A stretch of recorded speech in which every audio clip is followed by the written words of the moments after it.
Radhanpur Varai highway પર car પલટી મારતા આગ લાગી. અકસ્માતમાં કાર ચાલકનું ઘટના સ્થળે મોત.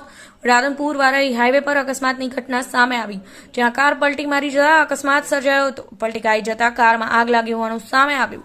સમગ્ર ઘટનામાં કાર ચાલકનું ઘટના સ્થળે જ મોત નીપજ્યું છે. અકસ્માત બાદ ગાડી આગની લપેટમાં આવી જતા કાર ચાલકનું નીપજ્યું મોત. અલ્ટો કાર પલટી મારી જતા આગની લપેટમાં કાર ચાલકનું મોત નીપજ્યું. મોટી પીપળી વારાઈ હાઈવે પર બની અકસ્માતની ઘટના. આગની લપેટમાં કાર ચાલકનું ઘટના સ્થળે જ મોત નીપજ્યું છે. પહેલા હાઈવે પર અકસ્માતમાં ગાડી પલટી ખાઈ જાય છે અને ગાડી ડ્રાઈવર ગાડીમાંથી નીકળવાની કોશિશ કરતા સમય ગાડીમાં અચાનક જ આગ લાગી જાય છે. આગની લપેટમાં કાર આવી જતા કાર ચાલકનું મોત નીપજે છે. વારાઈ પોલીસ સ્ટેશન હદ વિસ્તારની આ ઘટના છે. અકસ્માત બાદ કાર ભડકે બળી હતી. કાર ચાલક બહાર ન નીકળી શકતા ચાલકનું મોત નીપજ્યું છે.